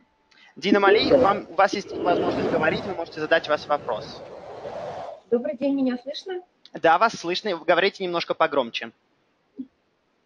Отлично. У меня вопрос такого плана. Когда мы добавляем программы F, например, в E1B или в программу L, как выбирать дни? Например, на первый день ставить первый день программы F, на шестой день ставить второй день программы F или шестой день программы F? И вот на 13-й день, то есть вот как выбирать последовательность дней при добавлении этой программы? Question pour le mixage de F avec le programme EMB, par exemple, ou un autre. Vous avez dit qu'il y a une méthode modérée, 3 jours. Premier jour, 6e jour et 13e jour. Pour le premier jour, on met le premier jour du programme F. 6e jour, on met deuxième jour du programme F ou 6e jour du programme F. La même chose pour 13e jour. Deuxième jour de programme F. На шестой день ставите второй день программы F. Соответственно, 13 третий. Спасибо. Merci. Так, секундочку. Так, теперь мы дадим слово Василисе Ковгань. У вас также был вопрос, мы теперь вас слушаем, вы можете его задать. Пароль Василиса Ковгань. Здравствуйте. Здравствуйте. Добрый день. Меня слышно, да? Да, вас слышно. Скажите, пожалуйста, как мы работаем с детьми с нарушениями слуха, с тугоухостью легкой и умеренной степени? Можно ли использовать Томатис? Comment travaille-t-on avec les enfants qui ont un problème avec leur oreille, qui ont une surdité légère ou moyenne? Alors, s'il y a une surdité légère ou moyenne, jusqu'à moyenne, il n'y a pas de souci. C'est simplement que vous travaillez de la même façon, mais vous allez mettre un peu plus d'intensité. Значит, если дети с легкой и средней тугоухостью, мы работаем точно так же, единственное, добавляем чуть-чуть громкость. Ага, спасибо. И второй вопрос, в каких случаях наушники меняют местами, правое на левое? Deuxième question, dans quel cas est-ce qu'on fait l'opposé avec les casques? Est-ce qu'on met côté droit sur le côté gauche, etc. Alors ça, c'est si vous avez de la latéralisation, en fait. Это делают, когда работают на латеральность. Mais on fait ça au premier niveau? Mais en niveau 1, il n'y a pas de latéralisation, en fait. Но здесь проблема в том, что латеральность не используется на первом уровне. Для этого нужно Спасибо. Да, Василиса, то есть на первом уровне, то есть вы слушаете, то есть оба уха, то есть опция латеральности, где можно, то есть увеличить интенсивность на одном из ушей, это только, то есть на втором уровне после прохождения теста слушания. Спасибо. Пожалуйста. Yes. Так, сейчас я дам слово Валентине Пологнюк, возможно, у нее тоже есть вопрос. Валентина, мы теперь можем вас слышать, вы также можете задавать ваши вопросы. Пароль Валентина Пологнюк. Здравствуйте, Валентина, говорите немножко погромче. Здравствуйте, меня интересует вопрос, как работать с детками маленькими, 3-4 года. На курсах я поняла, что это нужно идти по дорожкам. Но вот если время слушания 45 минут, как эти дорожки распределять? Question pour les enfants de 3-4 ans. Comment on travaille avec eux? J'ai compris qu'il faut choisir les tracks, les briques sonores. Mais par exemple, si la séance est de 45 minutes, comment choisir ces tracks, ces types de musique? Ah, alors là, c'est très simple. Le mieux, c'est tout simplement de suivre les tracks, en fait, l'ordre des tracks. На самом деле ответ очень простой. Вы следуете по порядку.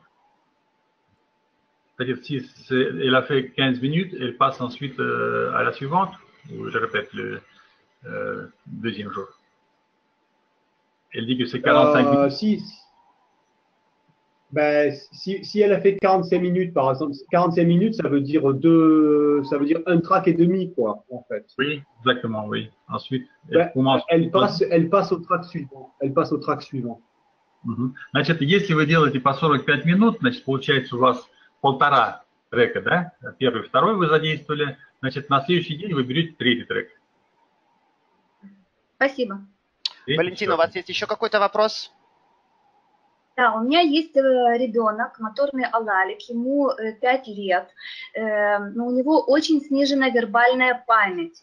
И мы уже прослушали программу F и программу L1B, но вербальная память не улучшается, и очень бы хотелось подвести его, улучшить ему на следующий год в школу идти. Слова запоминает очень плохо.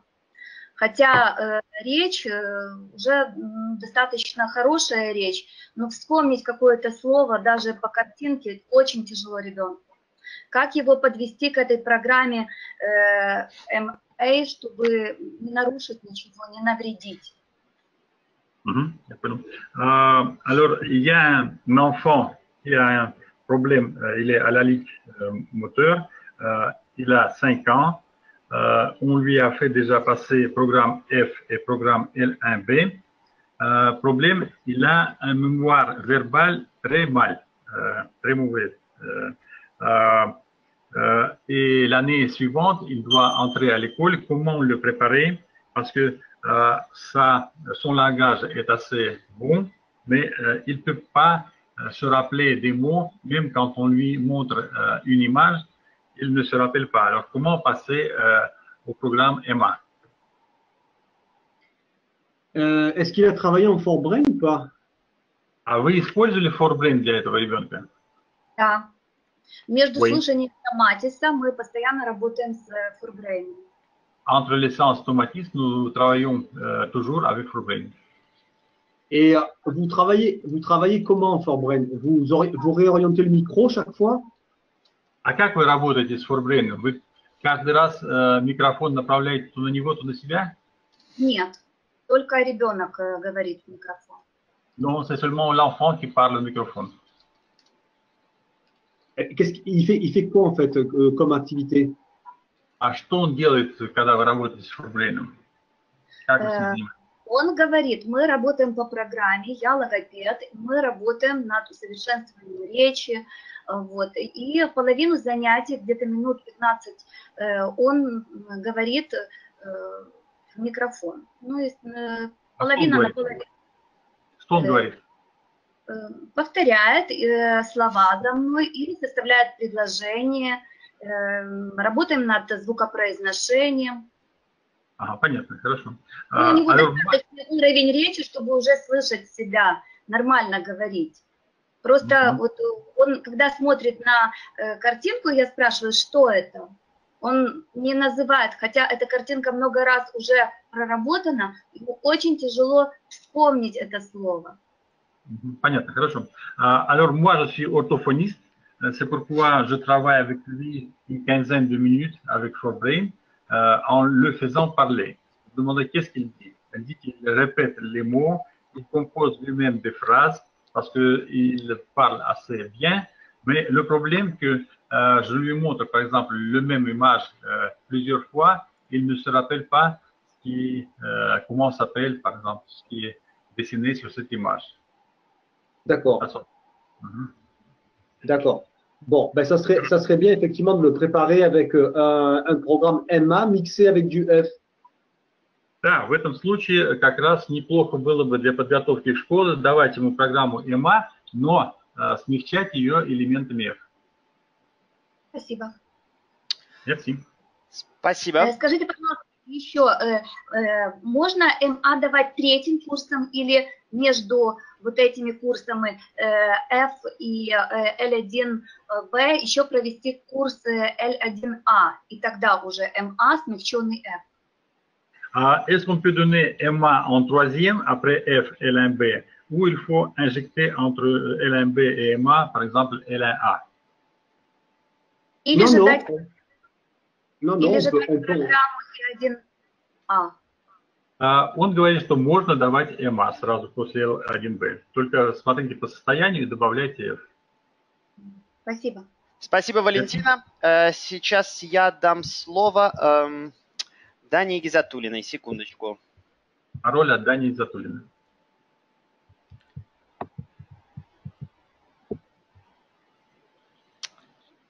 Дания? Дания? Дания, мне кажется... Дания, Да-да-да. мы вас слушаем. Все слышно меня? Вы можете задать ваш вопрос. Спасибо большое. Здравствуйте. Я хотела спросить по поводу аудиотеста. У нас не все дети понимают, мы хотим его купить, вот приобрести второй уровень. Мы просто не знаем, как дети с умственной отсталостью, дети не говорящие могут его пройти. У меня такая просьба, даже не вопрос, а можно как-то разработать что-то такой тест, чтобы могли пройти вот такие дети, вот эту программу, так как все-таки она, скорее всего, очень хорошо будет влиять на составление программы индивидуально для каждого ребенка. Спасибо, Дания. Вот. Спасибо. Question suivante. Nous, on est très intéressés par les tests d'écoute. Nous connaissons qu'il faut passer deuxième niveau. Problème, comment utiliser ces tests pour les enfants au retard de développement, les enfants qui ne parlent pas. Dans ce cas, on connaît que ce test n'est pas valable. Et est-ce que vous pouvez développer un test pour des enfants comme ça, pour des enfants bien vulnérables? Bah, c'est une idée en cours. Ouais, ouais. На самом деле мы работаем над этим, но пока работаем еще только. Спасибо большое. Merci beaucoup. Да, нет, то есть вы правы, что пройти, то есть этот тест для таких детей, это, конечно же, будет сложно, и то есть он будет, конечно же, недостоверным. Поэтому, да, то есть есть такое в разработке, но пока еще это только начало. Очень ждем. Спасибо. Спасибо. Solution. Так, секундочку, на данный момент кто-нибудь из вас еще желает задать вопрос? Я, то есть, пока на данный момент не вижу поднятых рук. Если вы также можете мне написать, если, может, из-за какой-то причины я не могу видеть вашу руку, но мне сообщите, то есть, кто еще желает задать какой-либо вопрос. Можно еще вопрос? Дания, то есть, у вас еще пока есть слово, вы также можете снова задать другой вопрос. О, спасибо. Вот сейчас у меня ребенок есть, которому нужно запустить речь. Вроде понимает все. Мы уже прошли программу F, 2 дня слушаем L1B, но хотелось бы ее как-то усилить. Это мне можно поставить MA или же MD? Лучше с чего начать? Или бы я вот сейчас после вот этого вебинара поняла, что нужно еще проработать эмоции, так как когда он слушает, он начинает очень сильно колотить своего папу и высказывать свои эмоции, хотя наушники не стаскивает. Вот не могу определиться, МА, МД или же ЕА поставить ему. Е1А. Сейчас. Alors, question.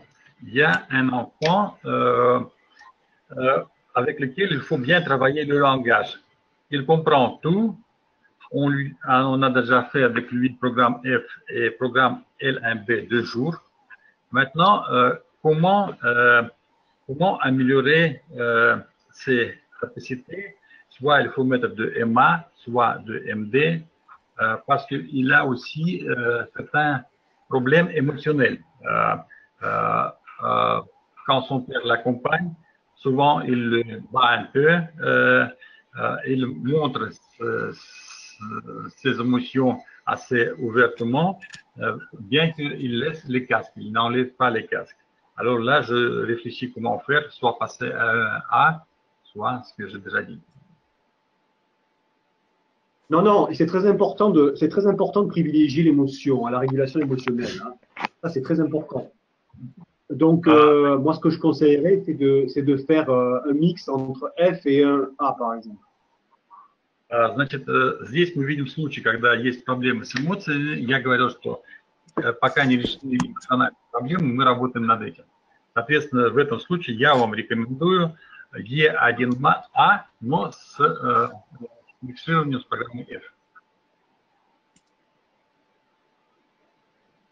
Поняла, спасибо огромное. Спасибо, Дания. Андрей, un instant, j'ai une question en fait de la part d'une praticienne. То есть мне сейчас задал вопрос Юлия Квитковская, она мне написала, но у нее есть проблема с микрофоном. Так что, Андрей, я вам прочитаю ее вопрос, и вы тогда переведите Жан-Пьеру. Юлия Квитковская спрашивает, дети с ДЦП, как с ними работаем? Первый вопрос. Комбинировать трек... Ага, allez-y. Il y a une question par écrit de Julia, parce qu'elle n'arrive pas à nous joindre oralement. Question, comment travailler avec les enfants à paralysie du système central? Alors, la première chose, c'est de travailler très, très progressivement. Значит, первое, et de travailler sur... Il faut rester sur du T. Надо работать очень умеренно, последовательно с такими детьми, оставаться несколько раз на программе T. Il faut travailler à la base, hein, c'est-à-dire il faut travailler beaucoup sur la zone 1, travailler très progressivement. Ça dépend aussi de l'âge de l'enfant, bien évidemment. Quel âge il a? Еще очень много зависит от того, какой возраст ребенка. Сколько ему лет? Здесь, к сожалению, 4 года Юлия написала. Il a 4 ans, c'est diplégie cérébrale infantile. Ah oui, ok. Donc 4 ans, ben on va faire une demi-heure par jour. Hein. Значит, плюс, если 4 года, то с ним надо где-то 30 минут в день заниматься сеансами.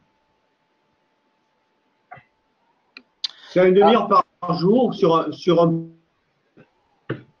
Et puis après, il faut s'arrêter et voir s'il accepte un peu plus, s'il accepte 40 minutes, 45 minutes. Mais il faut commencer sur une demi-heure. Jean-Pierre, il y avait une rupture. Vous avez dit qu'il faut commencer par 30 minutes. Combien de fois séance? 30 minutes sur un petit programme de 10 heures. Donc, ça fait 20 fois une demi-heure. 20 fois une demi-heure. Значит, если мы остаемся на сеансах 30 минут, то, значит, достаточно 10 часов, соответственно, понадобится 20 дней.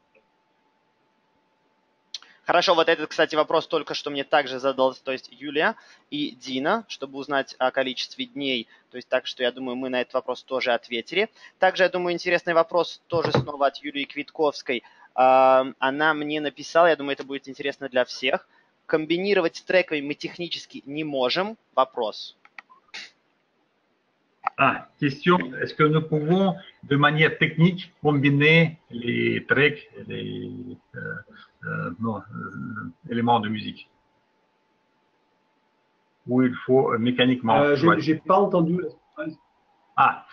Est-ce que nous avons... Non, en niveau 1... Я так думаю, что я могу ответить на этот вопрос. Мы сейчас на секундочку потеряли связь с Жан-Пьером. То есть технически на первом уровне вы, к сожалению, не можете сделать отдельную программу, запустив туда различные треки, о которых Жан-Пьер говорил. Тем не менее, если вы поставите режим, то есть так как вы будете проводить сессии у вас в центре, вы можете поставить в режиме рандом любую программу и вручную просто выбирать различные треки. Это, то есть, отличное, можно сказать, решение на первом уровне делать комбинации, которые, то есть, но это надо делать вручную в режиме рандом на Talksat.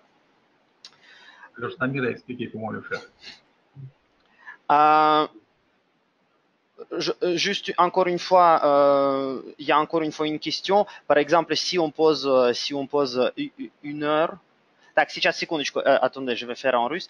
Если 1 час работа с одним ребенком, как зафиксировать и продолжить на второй день с того же места или нет?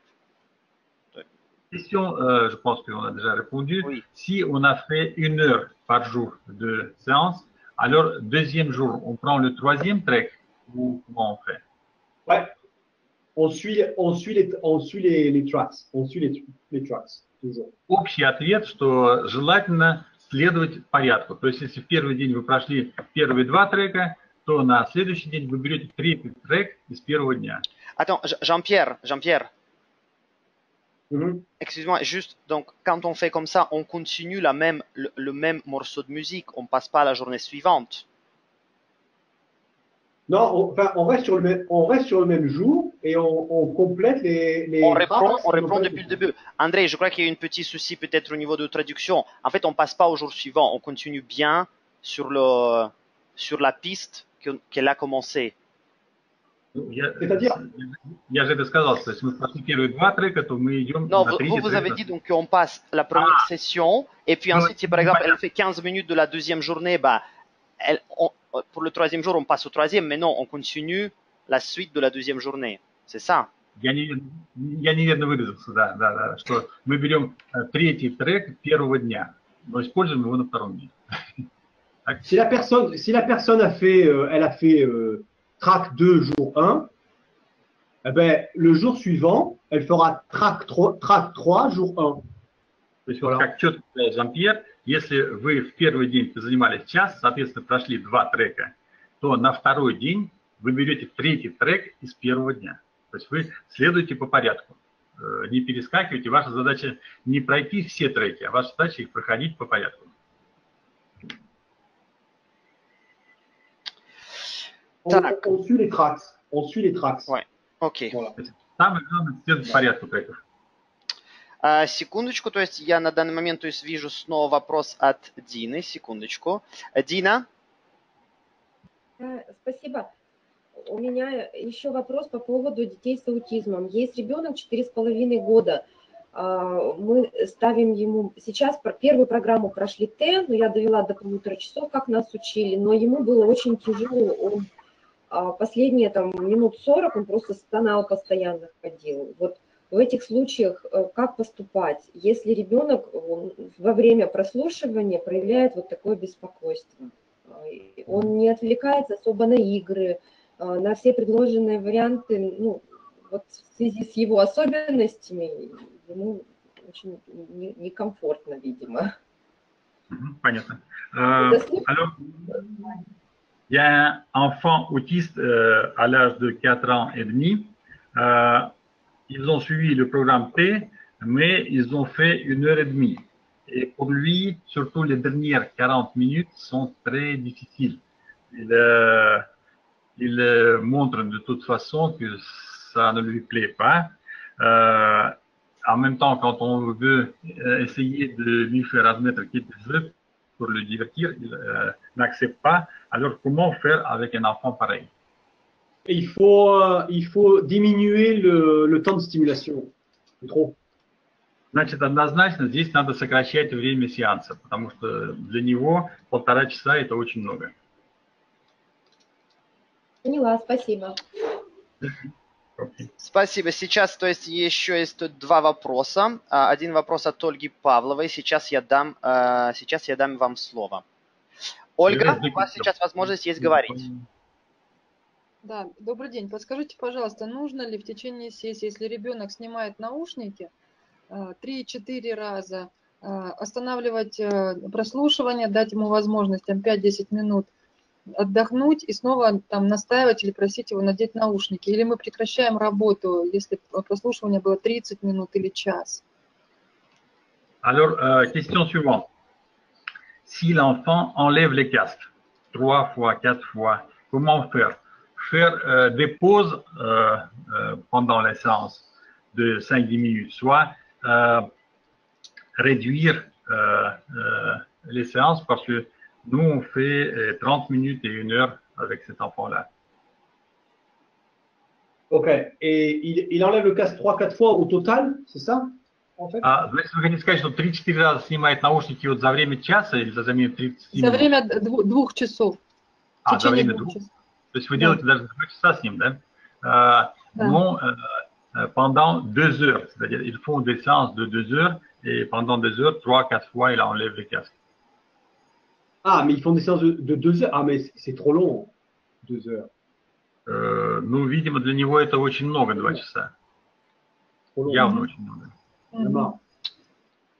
Il faudra, là aussi, hein, il faut raccourcir le temps des séances. Hein. S'il enlève le casque comme ça, il faut faire déjà maximum 1h30, peut-être 1h15 maximum.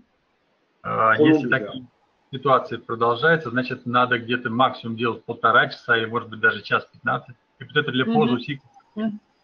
Ouais, les pauses aussi, mais c'est intéressant parce que si on commence plus progressif, il sera d'autant mieux à même d'accepter le casque. C'est ça l'idée. Потому что, помните, у нас как бы есть базовый принцип, нам нужно, чтобы мать ассоциировался с чем-то положительным. Если мы ему делаем приятно, нам надо постепенно его в это вводить. Чем более постепенно мы это будем делать, тем больше будет надежда на то, что он будет слушать больше.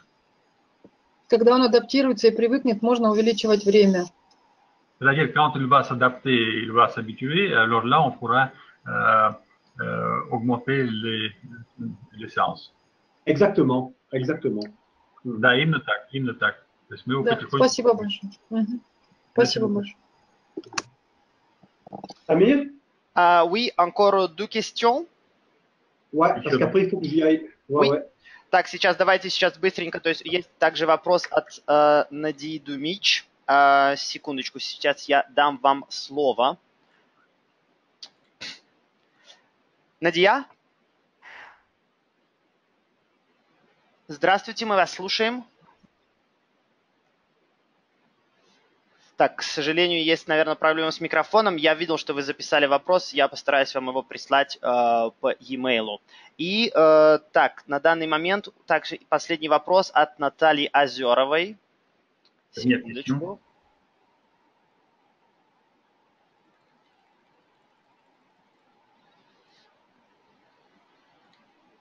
Так, у меня на данный момент не получается дать вам слово, потому что вы, скорее всего, выключили микрофон у вас.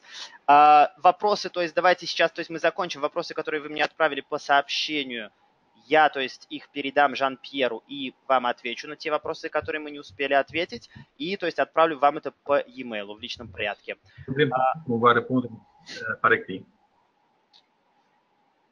Окей, bon, bah, écoute, Jean-Pierre, je pense que c'est bon, tu peux y aller. D'accord. Ça va? Okay. Tu peux dire au revoir? Bon, ben alors, au revoir à tout le monde. Merci pour la participation. Et puis donc, au plaisir de vous revoir bientôt dans une formation. Всем до свидания. Благодарю вас за участие. Надеюсь, с вами еще встретиться на следующих уровнях обучения.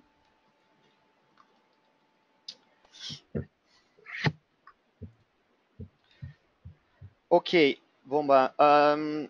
Хочу вам сказать всем спасибо за то, что вы участвовали. То есть я попрошу Жан-Пьера, то есть, чтобы мы снова, то есть, организуем такого типа вебинар в будущем. Если у вас есть, то есть, сюжеты, которые вы желали бы обсудить, и которые вы считаете, что будут также интересны для других, то есть более-менее такие обширные сюжеты, о которых мы можем сделать вебинар, вы не стесняйтесь мне об этом сообщать. Вопросы, которые здесь были заданы мне письменно, я, то есть, их запишу и также отправлю вам ответ в течение следующих дней. Спасибо вам всем. Надеюсь, что в следующий раз, когда мы будем организовывать продолжительный семинар продолжительного обучения в Москве, то есть мы проводили такую сессию для практикантов 1 и 2 уровней в июне, то есть у нас там было небольшое количество людей, но им очень понравилось. Надеюсь, что мы также увидим вас на одной из следующих сессий таких семинаров. Если есть какие-то вопросы, также есть для этого Google Group. Вы не стесняйтесь писать вопросы даже на русском языке. Или также вы можете мне писать. Если у вас есть какие-то организационные вопросы, вы мне можете об этом писать. Или сейчас, то есть у меня еще есть, то есть 15 минут. Если у вас кого-то есть такого типа вопрос, вы, то есть Жан-Пьер, он уже ушел, вы можете мне напрямую это задавать, только, пожалуйста, прошу вас поднимать руку. Не писать сообщение, а поднять руку.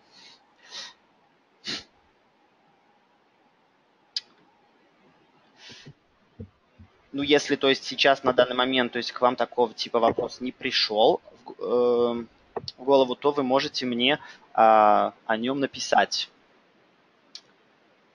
То есть, и отправить мне напрямую. Спасибо большое за участие и надеюсь, до скорого. Я отправлю вам также видео этого вебинара. Спасибо большое всем и спасибо Андрею. Андрей, до скорого. До свидания. Да, хорошо.